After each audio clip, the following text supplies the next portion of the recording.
Good morning, guys. It's me again, Hussein Namtiane. Welcome to the Boss series. Thank you very much for staying tuned, and I hope the stuff that I'm actually relaying to you guys is assisting you and building you guys in your individual lives. I do want to know though. I hope you guys are still sticking to your rituals. Stick to that routine, guys. It helps a lot. It pulls a whole lot of positive energy in the universe, or God, or whichever higher being that you believe in, that will guarantee or that will assist you in you achieving greatness. Okay. I just want to recap on what we did yesterday. We touched on the two gates that you need to stand guard at, which are your ears and your eyes. So make sure that you sift through the type of information that flows through there, because whatever goes through those gates, if it's not sifted properly, could either feed success or failure. And you know, we all do want to achieve a high level of success. So ensure that whatever you hear and see is in line with the things that you want to achieve in life. Okay. So I just want to take a step back, just bring a bit of personal experience into this episode. In this episode, I really want to touch on that. You know, whatever you put on, whatever you say, if you got the courage enough to think it and say it, then anything is possible. Like once you put it out there, once you say it, because you're going to believe it. You know, you may not believe that there are waves that are like, you know, vibrating in the universe that channel other energies to bring you luck. You may not believe that, but then I'm asking you, do you see radio waves? You don't see those, but those things work, you know? Those things are there and they're alive. So we need to be very cautious of not believing that whatever it is that we say and exude out, and you know, whatever you say will come to fruition. Obviously, if you apply certain principles and you're disciplined, and you know you need to put certain measures in place for you to achieve that. Can't just say it only, but saying it helps as well. You know, it's a critical part of you actually reaching your goals. So today I really want to touch on my interaction and my statement that I made when I was in first year varsity, right? So when I got to Lizard in TUT, I got there late, right? So everybody in the res, it was a males res mixed with a few females. Everybody in res had already settled down. So I get there, and then the culture is that you need to stand up in front of them and then tell us about yourself, and then the hackers, our superiors, they will then give you a res name. You know, it has to be something funny, something that you won't like. You understand? So, needless to say, my name was Google. I was given Google, you know, because I said I like research. No, I said I'm looking for a girl, and they're like, oh yeah, Google, which is it's pretty lame. But anyway, the crux of this is that when I got up there, so when I stood up, I mean, Stretch, my boys will confirm this, man. I stood up and I was like, you know, my name is Hussein Namtiane, and I come from Mpangeni, I studied in Durban, and now I'm here. And by the looks of things, I think that, you know, I look better than half of the guys here.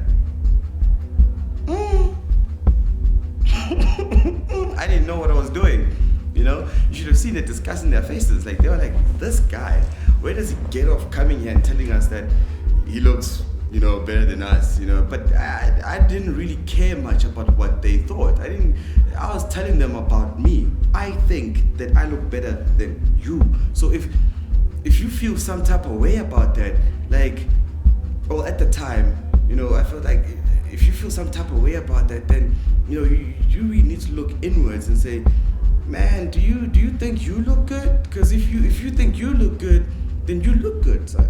You know? But if you feel like I'm right, then I'm right, and you shouldn't feel bad about that. You know, we can't all look the same. I'm sorry. But then to me, I was exuding that type of confidence. You know, I was very confident and I was solid in my belief. You know, now I was unshakable. I couldn't get many friends after that. The people that came in, that I engaged with after that, are still my friends today, which I'm very thankful for. Thanks, guys. Away. But then another part to that was that we were all kind of forced to enter Mr. and Miss Residence, which Mr. and Miss Residence was bigger than Mr. and Miss TUT. I entered and I told them, like, listen guys, I'm gonna smash this. I'm gonna win. And I'm gonna beat all you guys. And after that, I'm gonna go for the big prize with Mr. and Miss TUT. You understand? Because now I needed to prove that I look better than you. You know, aside from that one question which they ask you in the pageant, which tests your intellect, but the whole thing is, do you look good? Do you move well? You know, do you have charisma? Do you have all that? And I stepped up to the plate. I gave it my best, and it was unanimous. I won. It was beautiful, you know. And that then leaded to also once you win Mr. and Miss Race, you then qualify for Mr. and Miss TUT. I declined that. The reasons were through someone else, and also the fact that, you know, there was a lot of tension amongst my circles, not my friends, but my circles within the race. So I was like, you know what, let me give this opportunity to the second prince. First, second prince, one of the two. I don't know who's below me. But yeah, let me give that opportunity to him and have him, you know, go out and win this. And mind you, we were roommates. So when he won, like, it was just like, titles and titles in the room, man. We just like, we dope. And, you know, that experience for me taught me a lot of things. You know, I never got far in, you know, beauty pageant type vibe or modeling space or anything like that, because I never really pursued it after that, you know. But I'll tell you one thing. Yesterday, I got a call. So I'm chilling, and when I look at this number, I don't know it, you know? So I'm like, yo, what's up? And I always answer with high pitch, very excited, vibrant, it's ready, we're going, we're doing this. So I'm like, yo, what's up?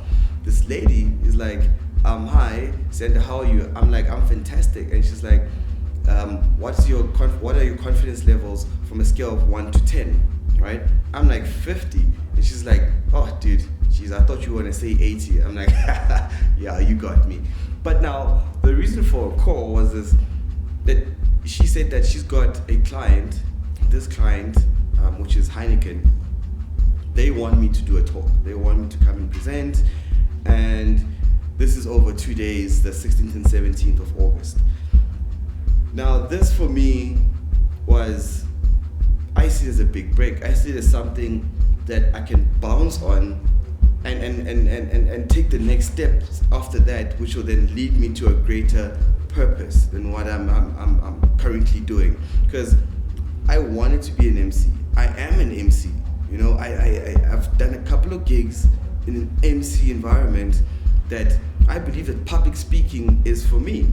I enjoy it. I feel really comfortable. When I'm on stage, I feel at home. When I'm speaking to people and having meaningful conversations and engaging with people, I love that, you know? So for her to call me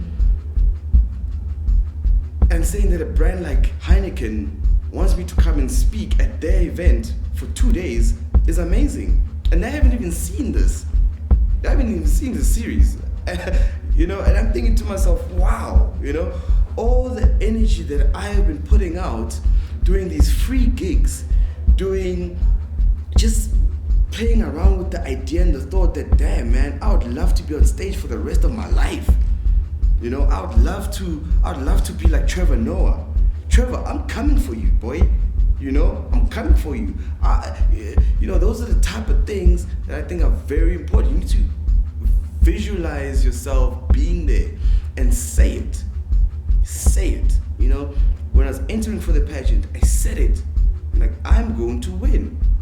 You know, nothing's going to stand in my way because I've got a point to prove. And I know how to get there. You know, when I was doing the MC gigs, as much as they had stopped and I dried out or had lost the passion, I had done something and I was still cultivating that privately through these videos. I am building that, and right now I can see that something is happening. Something is happening. I'm not standing still. From the time when I started doing these, from the time when I spoke it out and said, I'm going to do a video every single day discussing how people can work at a higher level of themselves. How can that then feed into me being happy in my career, and the career that I want. The career that I want, I want to be a public speaker. I want to change organizations.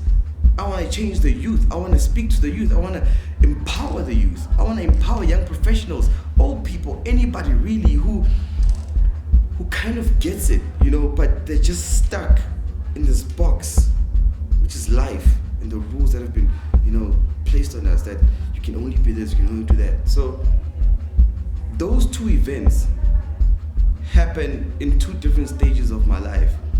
But what I'm seeing now, through the consistency that I've been applying, through me waking up in the morning, through me, I'm still brushing my teeth with the opposite hand. I don't know if you guys are still doing that, but I'm still at it. I still do my push-ups, I still journal things, this is it, I journal, I write stuff down so I don't forget it, and ever since I've been doing that, I can see that my life is coming back full circle. Full circle. So I'm proud to say that these principles, these rituals, this type of mindset is working. It works, guys. It works. I'm stepping into a higher, better level of myself. And not because I'm saying that I'm better. Nah, I'm just saying that every day I'm just trying to get better at little things, just step it up just a bit by bit. And if you can do that sustainably, because I want to do it up until the end of the year, okay? Mr. Shai 16, that December, missing your jabula again. I want to look back and say, damn, this is what I've achieved. I have stuck and committed to doing these videos, to assisting people, to driving people, and to driving myself to success, and what that will look like in future, I'm not sure, but I've got some sort of vision. I can see now that, hey, with Heineken maybe coming up, or what else could come from this, and how can I build from this momentum and make something out of this small feat, out of this 2-day event that I'm going to be exposed to. The people that are there were never ready what I'm going to bring to them. Heineken, you don't know. You do not know the type of mindset, the type of person that you've just allowed to enter your space. I'm going to grow in the brand. I feel like I am Heineken. I exude young professionals, guys hustling, who wants the best. I love sundowners. I'm driven, I look good, I'm black. Huh? Oh my God, guys, I need us. I get passionate about these things because when I start seeing it coming together, especially in mine, I don't want to talk to you about other people's lives. I don't want to make an example of Mark Zuckerberg or Bill Gates or Nelson Mandela or whoever. I don't know how they did how their life was structured. I know mine. And this is what I'm telling you, that this shit works. Excuse my language, but this shit works. And if you're willing to stick by it, you never know what could come from it, right? So yeah, I'm pretty excited at the fact that I've gotten to the level that I'm at. I'm very conscious of the things that are happening around me. I had a conversation with Uketa, my colleague, and for someone to come to you and say, yo dog, I really think that I should be spending more time with you. Not just me, but also Unyego, who is our line manager. There's a certain level that all three of us are performing at. We all have shows. Keto's got Let's Fork It Out. Nico's got his Marketing Fridays. And then I've got Meet the Boss. And all these things come together. All these things come together, guys. So, just to close this episode up, is that speak it and it shall happen. Speak it, believe it, it shall happen. And you if you don't believe it, you will never be able to put. So if you get an opportunity, play around with what could possibly happen in the future. You understand? So romanticize the idea, not for too long. Romanticize the idea when you start using your imagination and saying, I just entered this competition and if I win? What if? Or how, you know what I mean? That what if now makes you start thinking about how it's going to look and what you need to do then for you to make this work. So say it, romanticize it for just a few minutes. Play with the idea, you know, when you're feeling down, bring it up like, yo, shit, got this, can't you? You know what I mean? So yeah, just put it out there. You never know what will come back into the universe. And yeah, thanks a lot guys for tuning in. I usually want to speak from the heart. This episode was that, me speaking from my heart, me speaking from my experience. It's the only thing that I know. And I guarantee you guys, please stick by your rituals. Practice them. These are very important in order for you to get to where you want to go, all right? And yeah, so thank you very much. Thank you so much for being part of this. I'll see you guys again tomorrow. And then yeah, we'll take it from there. So don't be shy, leave your comment, subscribe, love me, because I love you. I'm Sendam Tiane, your host with the most. Cheerio.